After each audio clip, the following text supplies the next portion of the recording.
Well, I certainly hope that my post-game show is more interesting than how this Monday Night Football game's going so far. Ladies and gentlemen, welcome to Believers Talk. My name is Joe. Welcome to this post-game live edition as we talk about the Buffalo Bills victory yesterday against the LA Rams. Thank you for joining me on Believers Talk. My name is Joe. If you're new to this channel, guys, be sure to hit that subscribe button for continual Buffalo Bills news. Again, guys, a great crazy game yesterday. For those of you who joined me on the live stream yesterday, I go live for every single Buffalo Bills game during the 2020 NFL season. That's live play-by-play. That's live reaction. And there were a lot of reactions yesterday to a crazy game. OG2K almost let them complete the comeback. That's absolutely right. We did. And it definitely did not go the way we wanted in the second half, but we come away with the victory. Ron Enix, good to see you in here. Welcome to Believers Talk. As the Kansas City Chiefs kick a field goal again, this Monday Night Football game turning into a rout as the Kansas City Chiefs are up 27-10, trying to kick a field goal, a 42-yard attempt right before halftime to go up 20 points on the Baltimore Ravens, and the Chiefs get the ball to start the second half. The kick is up, and the kick is no good. Wide right, that's actually Butker's second miss. He did miss an extra point earlier today as well. But that's not what we're here to talk about. Hey, King Cam, glad to see you in the chat. Always glad to have you guys with me. And again, if you joined me yesterday, that one interception call was BS. I know. There's so much we can talk about when it comes to bad officiating in this game. But I'm going to try to avoid that, okay? We know how bad it was.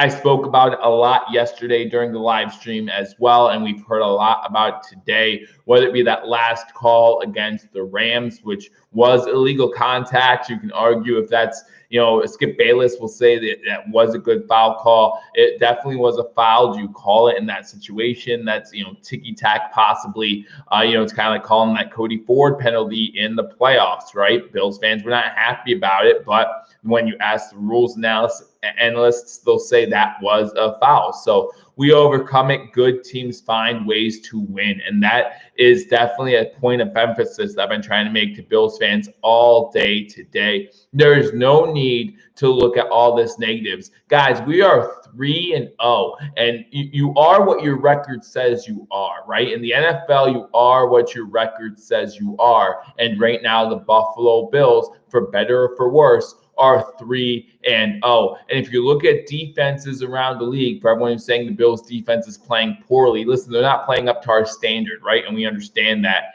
And I think that that's something that will have to change here in the near future. But at the same time, you look at defenses around the league, it's happening all over the place. I mean, this Baltimore defense is supposed to be a good defense, giving up 27 points to the Chiefs in the first half. There's so much going on. Hey, Miguel, a win is a win. Absolutely. The win is great. However, man, that defense feels porous. Gap integrity, missed tackles, very little pressure. Not negative, Joe, just hoping the D gets it together. Absolutely. We talk about the pressure that the defense put out on the and that's halftime for the Monday Night Football game. Talk about the pressure that the defensive line got on Jared Goff. They had 2 sacks on the first drive, right? Epineza with his first sack. We'll talk about him in a little bit. And Milano with a sack as well. After that, that was it for Jared Goff. However, I also want to bring this to everyone's attention. This was the first game where Jared Goff got, I know it's only week 3, but this is the first game where Jared Goff got sacked more than one time. So I know we look at that defensive line, we get a little worried, right? We get a little concerned about the pressure that they're getting on the quarterback. Well, this is the first time that a defense has gotten more than 1 sack on Jared Goff. So maybe we do have to speak highly about the Rams' offensive line as well. They played well. Listen, the Bills' offensive line played pretty well. I think at least 2 of the sacks Josh Allen took were on Josh Allen. Was on the offensive line. I thought Buffalo Bills offensive line also played really well against this Rams defense, especially in the first half. Again, Aaron Donald only had 2 tackles in that first half. Created some mayhem in the second half. I'll give him that. But like I said in the pregame, you cannot hope to completely shut down Aaron Donald. You can only hope to contain him. And that's what the Buffalo Bills did. Again, if you spread out all of what Aaron Donald did into a full game, you say, okay, I'm going to take that, the fact that was in one half, and we can discuss the horse collar sack and say maybe that was a horse collar, the one that Josh Allen fumbled. That could be a discussion as well. But let's talk about this game from a Buffalo Bills standpoint, simply saying, hey, the Bills won. They're 3-0. We are what our record says we are, and we are one of seven undefeated teams heading into week 4, because one of these teams is going to be undefeated as well. I feel we just leave the middle of the field open way too much. And again, that defense, there's definitely some things to work on. Leslie Frazier admitted that. Scott Blakely, you talked about earlier with gap integrity. Leslie Frazier, when talked about today, did talk about gap integrity and how the Buffalo Bills need to do a better job. We complain on that interception, but the pass interference on 4th down, I guess that even things out. Again, I don't think so. I think that there was illegal contact. Don't let the Rams fans or other Bills fans make you think that was evening things out. Again, as an official myself, I hate when people accuse me of that. So I'm not going to accuse an official of that. There was illegal contact on that play. Whether or not that's something that I would like to watch the whole game, which I can because I have it recorded, and see if that official allowed that type of play to go on the whole game. My rule as an official is call the first play of the game the same way we call the last play of the game, right? Call it the same no matter what. The only time I don't call it the same is when it's a blowout, right? And then there's something that is not that does not concern the where the ball is going, right? I don't call those as much when it's 45-0, because guess what? It didn't affect the play. I'm not going to go crazy over it. And the last thing you want in a blowout game is for the team losing to call for holding penalty. But we'll see what happens. Hey, Robert Jean, thank you for joining me on Believers Talk. You well see and hear that my voice is still a little hoarse from yesterday's game.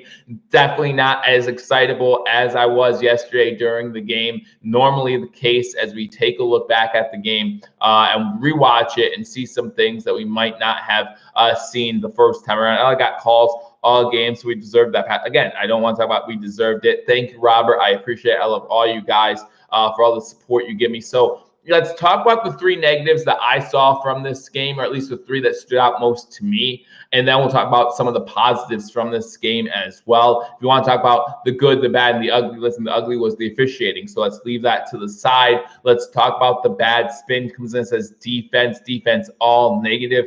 Hey, not all negative. Remember, we were up 28-3. We held this 8th-ranked offense to 3 points in the first half. In fact, the first drive of the third quarter, even, we still had them down to 3 points. So it wasn't all bad from this defense. Let's not act like this whole game was just a crap show from our defense that came out in the first half. They still had some gap integrity issues, and they let them run the ball. But it was a bend, don't break approach early on, and that's what happened. You had a bend, don't break approach. They missed a field goal. They threw an interception in Buffalo territory. There were a bunch of things that didn't go the Rams' way, that bounced the Bills' way, and we'll take that every time. Second performance needs to get better. Listen, we all know about the third quarter bugaboo for the Buffalo Bills. Now, in this game, it was aided by that interception call, but definitely didn't help their cause in this game. They did score a touchdown in the third quarter in this game, which is the first time they've done that in a while.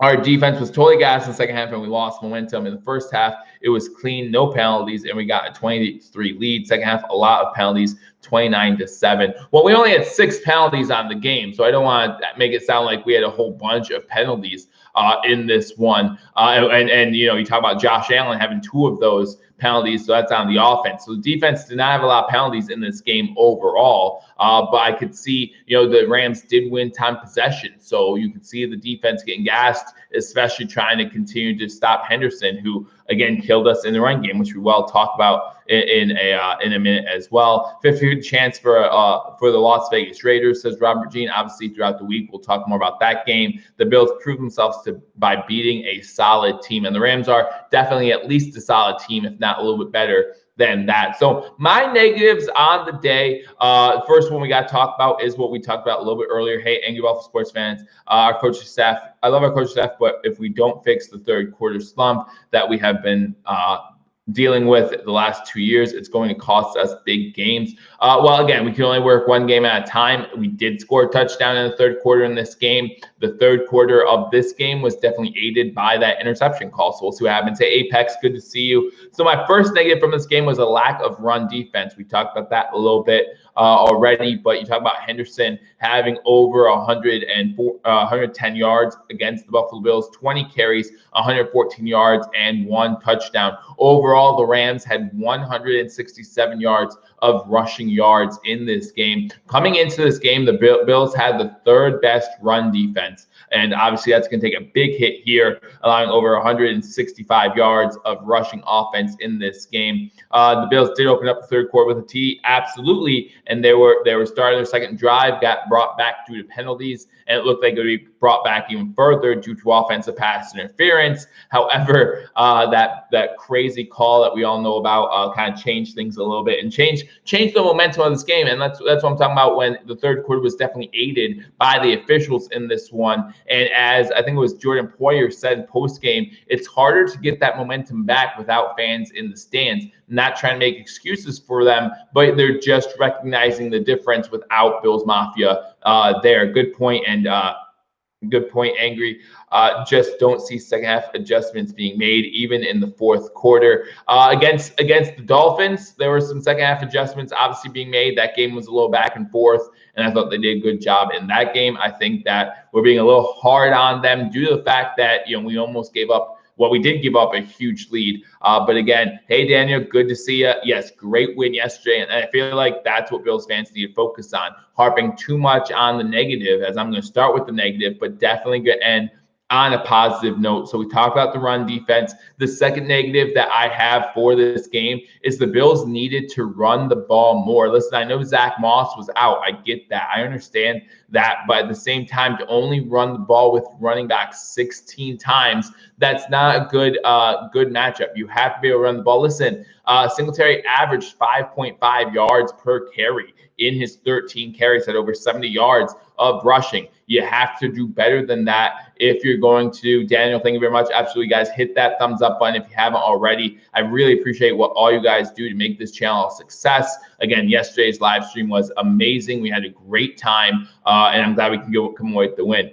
But you have to run Devin Singletary more than 13 times when he's your premier back. Again, you look at Darrell Henderson for the Rams, had 20 carries in this game, and he didn't average too many more yards per carry than Devin Singletary. Devin Singletary was averaging 5.5. Heck, in his 3 runs, TJ Yeldon was averaging 6 yards per carry. So there was no reason not to run the ball. Hey, Rick, didn't miss too much. Going over the negatives right now from the game, at least the 3 negatives that really stood out to me when I rewatched this game. First one, lack of run defense. Talked about that a little bit. Second one, we needed to run the ball more, especially up 21-3. Now, we did score in our first possession of the third quarter. Going into the that next drive, when we threw that interception on, we didn't run the ball a single time. Now, penalties assisted in that, but we had 2 or 3 penalties. Should just run the ball a little bit. Run the ball a little bit. Run that clock. Not saying you have to be conservative, but what you got to do is you got to leave the Rams defense guessing.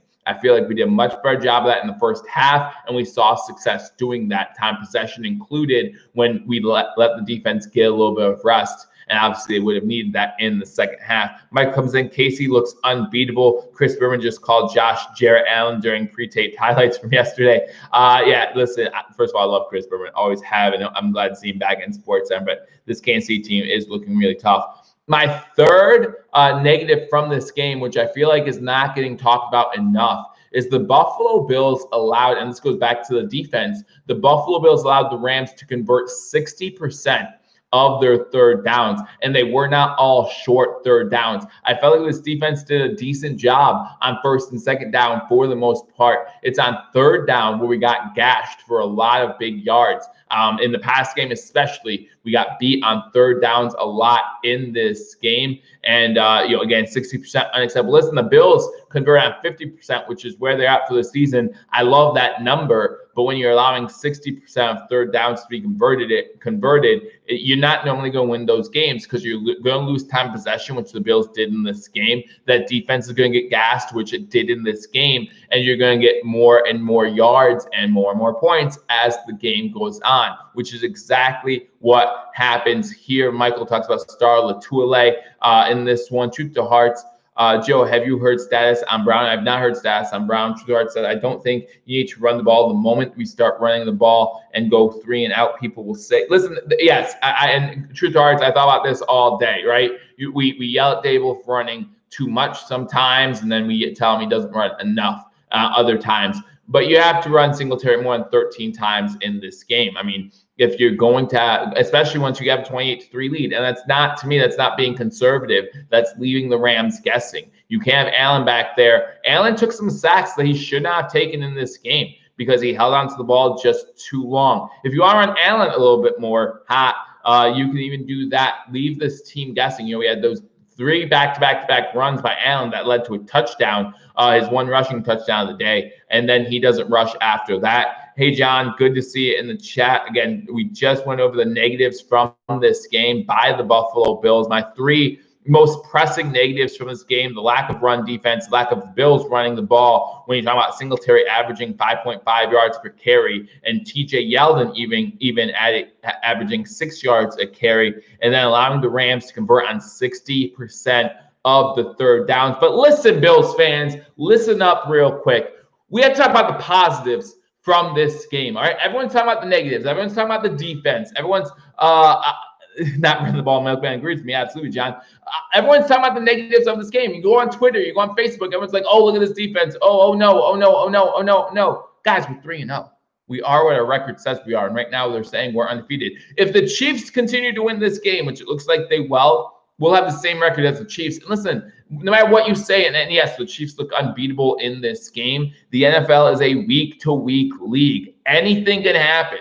Anything can happen that can change the outlook of a season, right? Patrick Mahomes got injured last year for a few weeks, changed the outlook of a season. Of course, the Chiefs come back and win the Super Bowl, but definitely changed things up a little bit during those weeks where he was gone. Things happen in a season, and all we could say is we're 3-0. And teams that go 3-0 have a much higher likelihood to make the playoffs than teams that go 0-3. I had someone in the chat yesterday give me a hard time about how he doesn't want to be up 28-3. And as I said yesterday, give me a 28-3 lead every single game. I'm going to take it. You're more likely to win with a 28-3 lead than when you're down 28-3, okay? Give me a 3-0 record. I'm going to take it every day of the week. And John, you're absolutely right. This game is not over at all. The Baltimore Ravens can put up points just like that as well. We saw what happened yesterday with the Rams, right? And it could happen here. It's only a 17-point game right now as they get ready to start the third quarter. Let's talk about the positives, right? There's plenty of positives to talk about from the Buffalo Bills yesterday. And to me, it starts off 5 for 5 in the red zone. In my pregame yesterday's show, I was talking about how we're 50% in the red zone touchdown efficiency, and that needed to get better. We went 5 for 5 yesterday, so now we went from 50% entering the game to 67%, which is now tied for 11th in the NFL. Great job by the Buffalo Bills offense getting in the end zone, right? Great job by Brian Dable calling plays and getting players open. Players who, by the way, were not expected to make big contributions in this game. And that's my next positive. And this is something I've knocked from the Buffalo Bills all season long so far, including in the preseason training camp, I should say. The Buffalo Bills tight ends came out big yesterday. Tyler Kroft, 2 touchdowns. Lee Smith, a touchdown. And by the way, 0 penalties. The tight ends came up big, not just in catching the ball, but in blocking downfield after catches, in blocking for Devin Singletary. Devin Singletary got 5.5 yards per carry, not just because he fell into those yards. We had good blocking downfield by Gabriel Davis, who we'll talk about here in a second as well, by these tight ends. Great job by them. Wallace and Kroft came through for us. Absolutely. Josh Allen has regained control of the end of the past 2 games. What do I think of the start for Winters? Winters has to start. Until Feliciano can come back, Winters is what we got, okay? So we have to have Winters in that guard. Whether you like it or not, that's debatable. Winters did not have the greatest day yesterday, but at the same time, our offensive line played pretty well overall. Josh Allen had plenty of time in the pocket most of the game. So you cannot be upset with the play of the offensive line. Hate to see 2 penalties by Brian Winters in this game, but still not too bad. Again, the Buffalo Bills only had 6 penalties overall, 4 of them on the offense. So you can't say the defense caused a lot of penalties. Not too bad. Is Spain injured? I don't think so. I didn't hear anything about that. He got benched and moved forward to tackle. Gabriel Davis making Bills fans forget all about Robert Who. But anyway, my next positive, and you just brought him up, so I'll talk about the wide receivers, okay? John Brown goes out in this game. And again, as Scott mentioned, we don't know the status of John Brown yet. Re-aggravating injury, that the toe injury that was bothering him going into the week. He re-aggravates that. But we talked about how Stephon Diggs was going to be covered by Ramsey all day, and it was going to be tough for Diggs to get his catches. Diggs still had 4 catches, still got a pretty decent day out of him. But you talk about Cole Beasley and Gabe Davis. Gabriel Davis had a wonderful game. Talk about 4 catches, 78 yards, I believe it was. No, yeah, 78 yards, 81 yards, something like that. And Cole Beasley over 100 yards on the day between the two of them. 10 catches, 181 yards. And not only that, you talk about 10 catches on 11 targets. You threw the ball to them. The Chiefs just fumbled, and I think the Ravens just got the break they needed to start the second half. But you talk about throwing the ball to these guys, they're going to come down with it. So Cole Beasley, clutch. Not only that, Cole Beasley with his, I think it was 6 receptions yesterday. Cole Beasley gets over 400 catches in his career. So great job by Cole Beasley. Congratulations on that milestone. But also, while we're talking about milestones, to me, there was a huge Bills milestone yesterday for one player in particular. I'll tell you that in a second. Hold on. I do want to see what the comments are saying. I think they wanted to get Ford some time at left guard for when Feliciano comes back. Can't wait for Feliciano to come back. He actually can be activated this week. I don't think he's going to be. I'm actually more interested in Josh Norman to see if he comes out of IR this week. Going to be very interested to see that. Obviously, look, you talk about this defense, right? And how they're not able to step up. You get some of these guys back like Josh Norman, and you add that rotation to your cornerback 2 position. And listen, the Rams, one of the most high-powered offenses we're going to be playing this season, okay? We got the Chiefs later. I know they have a high-powered offense, but the Rams have a very high-powered offense, and they proved it yesterday, and that's fine. Ramsey wasn't so talkative about the Bills this game. I wonder why. We also got to wait and see on Deion Dawkins' injury. I think that wasn't as serious either. I think he'll be all right. But again, we'll wait and see. Obviously, guys, join me Friday. I do my injury report every single Friday right before the game. So we'll know more then. 3 positives: Josh Allen, red zone offense, Beasley and Davis leading our wide receivers yesterday. I had 3 of those as well. You talk about the tight ends in there as well. Bills acting like a team, and that's awesome to see. It's awesome to see this Bills team coming together. But my one positive that no one has really brought up, and I don't know why, I haven't heard it at least, AJ Epenesa, right? Coming out week 1, not being on the active roster. Everyone's saying, hey, what's going on? I even had people in this chat room before the game when it was listed as an active, and I know they were joking, but they were saying, is it too late to call Epenesa a bust? Listen, last week, he's on the active roster, only plays 23% of snaps. You don't hear much from him, but he's getting acclimated to that defense, right? So it's hard to expect like wonderful things out of him the moment he comes back. No penalties in 1 snap Lee Smith played. I didn't take a look at Lee Smith's snap count, but I think he played a few snaps actually. But yeah, it's good to see Lee Smith not get the penalties that we're used to seeing. But AJ Epenesa, not only does he get 1 sack, he gets 2 quarterback hits. He gets a tackle for a loss. He has a great game on just 37 snaps. So get this guy more playing time. Get this guy acclimated with this defense. He's going to be a problem for a while. He's going to be a problem as the season wears on, which only adds to the defensive rotation. Hopefully will add to the depth integrity, the gap integrity, as Scott Blakely talked earlier about, when you have defensive players not getting as gassed. So I'm really looking forward to that. You can't really see his success because he is just pressuring the quarterback. Lee Smith, the GOAT, had a TD. Remember, no preseason. Rookies still need to adjust to the speed of the game, and that's part of it, right? Rookies still need to adjust and get ready. Epenesa made 1 Made one play, hardly cause for celebration. For him, it is. It's a milestone. It's your first sack of your NFL career, and he didn't make just one play. He had a tackle for a loss. He had 2 quarterback hits, so he had some pressures on Goff, which is something that we couldn't say too much of in this whole game. So to say he only had one play, I think is inaccurate. He had a couple big plays for the Buffalo Bills. And listen, when you only have 37 snaps, how many big plays are you expected to make? And listen, there wasn't too many big plays being made by our defense yesterday, right? Levi Wallace's pick, Matt Milano's sack, and AJ Epineza, you've got to be excited about what this kid can bring to this defense. I think you're only going to see him continue to get better. Daniel, you were in here last week on this show on my post game talking about, oh, he was in for 27 snaps, you didn't hear anything. Well, now you're hearing stuff. What will it take for you to be happy with AJ Epineza? 3 sacks? Because he's listen, I'm not saying he's the finished product. He's a rookie in his second game, getting a sack, trajectory again, going up. What more do you want from the kid? Again, not saying that he's a world beater yet or anything like that, but he's got a sack. He's continuing to improve. He's playing more snaps. I think that's a good sign for this defense overall. That's all I'm saying. And again, it is a milestone for him. It is a cause for celebration. I'm not saying that we should have a parade or anything like that, but it is a reason to celebrate. Josh Allen got his first 300-yard game. Was that a reason to celebrate? Because we did, and we should celebrate these things. Because this team is playing like a team, and they're going to continue to grow together. And this is even if AJ Epineza does a single sack the rest of the season, what does it do for the defensive end rotation? What does it do for keeping pressure off Jerry Hughes, Murphy, even Ed Oliver? What does he do to improve this defense overall? And we can't see that on a stat sheet. That's something we can't see on a stat sheet.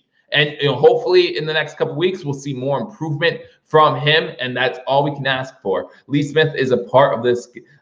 Get used to it and support a great guy and leader for at least this season. And he is. Listen, everything I hear about Lee Smith, he is a really good dude. And so I do wish him the best because he is part of the Buffalo Bills team. So you can't deny that. And obviously, we don't want to see him continue to have issues. We want to see him to succeed. And listen, he hasn't had really any issues so far this season. Obviously, week 3 was his first active game, but we'll see what happens. Heck yeah, the first of many for Epeneza's camp. Maybe AJ looked better than Hughes. Has anyone seen that guy this year?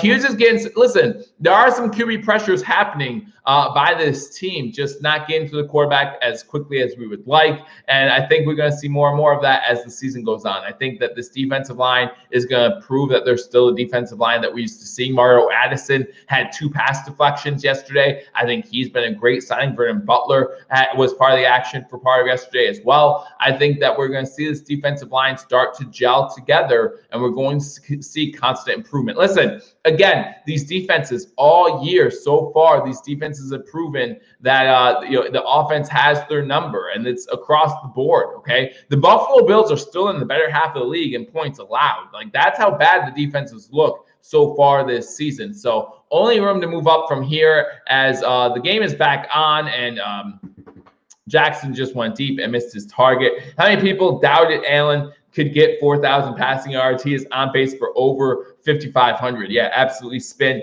Do you know if Micah Hyde and Mario are okay from their injuries? I haven't heard anything to say that there are significant injuries. I have to watch what Sean McDermott talked about today, and obviously we'll learn more throughout the week. But I'm just not sure. Not trying to rag on Epineza, but he's raw. He had one play, not several, just facts. If you're going to call QB hits nothing, then that's fine. Then I agree with you. If you can call tackle for a loss nothing, then fine. Only play he had was the sack, which took them from an easy field goal to one of the 2 sacks that took them to a missed field goal. So big momentum shift, in my opinion. It was a huge play, but Daniel, that's your opinion. That's fine. I think Hyde returned to the game. He did. You're right, Spin. Injury updates will come out Wednesday per McDermott, and I'll keep you updated right here. And again, I will have the injury report on Friday as well. Goff definitely felt Epineza quite a bit. Well, again, go back to the tape. We'll have to see for ourselves. Obviously, Daniel and I disagree on what a big play is. Again, I think, The sack obviously is the biggest play, right? The sack's the biggest play. But I think when you have a tackle for a loss, you have 2 more QB hits. I don't know what happened on those QB hits. I'd have to go back and watch those. But obviously making a difference, making impact to some degree. But we do want to see him continue to improve. I'm not saying we don't. We want to see him to have more than 37 snaps. We want to see the snap count go up. But I think he's going in the right direction. And that's all you can ask for from these rookie guys. Hit that like Victory Monday. And guys, like the title said, the Bills win, period. That's all that matters, okay? What's in the past is now in the past. We got the Vegas Raiders coming up. Let's look forward to this game. I know a lot of Bills fans a little disappointed because this is one of the games they wanted to go to. They wanted to go to Vegas. I was one of those fans. I was hoping to go to Vegas and watch the Bills play. Unfortunately, it did not happen. Allen hasn't thrown for 300 yards yet this season. Absolutely right. Need to have a star for messing up plays. Need to have a star for messing up play. Oh, for messing, yeah, and you know, maybe again that's something that they do, a stat for messing up plays. That makes more sense, Chris. Thank you for clarifying. But again, guys, we get the win. Our coaches run our defense. Enough said to Michael Risman. Yeah.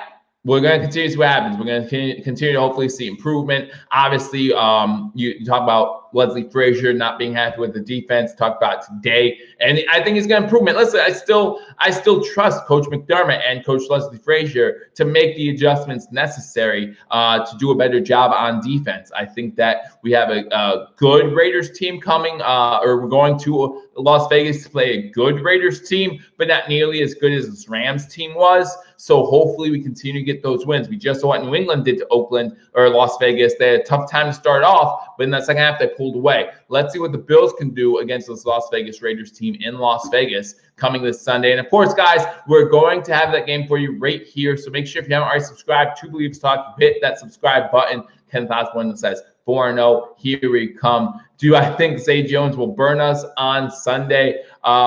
If Zay Jones beats us, then Zay Jones beats us. If that's what it takes, then we have more problems on defense than we care to talk about. But I do think that Zay Jones, I wish him nothing but the best in Las Vegas. But I hope that we shut him down and the Raiders on Sunday. So we're going to see what happens. But again, guys, thank you for joining me. Again, my negatives: run defense, not running the ball enough, and giving up 60% on third downs to the LA Rams, allowing them to convert 60% of their third downs. Not good enough on defense at all in this game, but it doesn't take a rocket scientist to figure that out. My positives, so many positives to take away from this game, and that's why it's baffling that more people are talking about that defense than talking about the positives from this game. The sack by Epinesa was good, but the D-line was quiet, especially in the second half. And I would agree with that. I will say that, you know, maybe both QB hits happened in the first half, and the whole defensive line was quiet in that second half.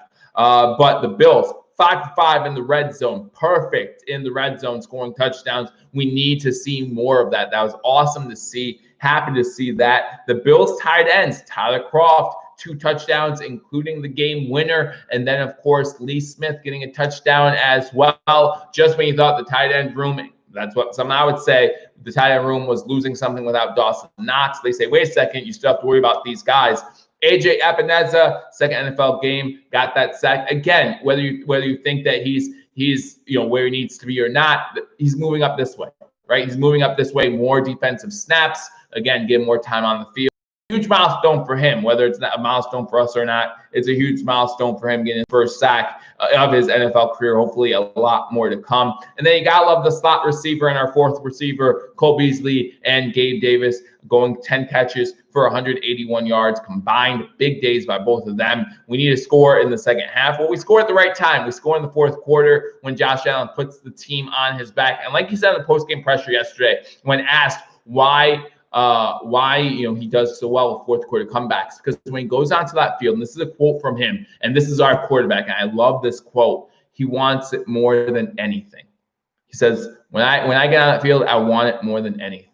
And that's so special, and that's so awesome to have in your quarterback, and hopefully we continue to see him grow. Thank you, Apex. Thank you, Joel. Thank you, everybody, for joining me on this edition of Believe So. Again, it's time to get ready for the Las Vegas Raiders. It's time to think about going 4-0, and it's time to think about continuing to keep that game up on the Patriots in the AFC East. Thank you all for joining me on this edition of Believers Talk. Again, if you haven't already hit that thumbs up button, hit that thumbs up button. If you're not watching this live, leave a comment. I always enjoy listening to some comments and seeing your opinions on the game yesterday. The Bills win 35-32. Biggest stat of the game. We get that W. We're 3-0. So again, guys, enjoy the rest of Monday Night Football. The Ravens just scored a field goal to go down 14. Plenty of time left to go, so enjoy it. I look forward to talking to you all soon. Until I do, go Bills.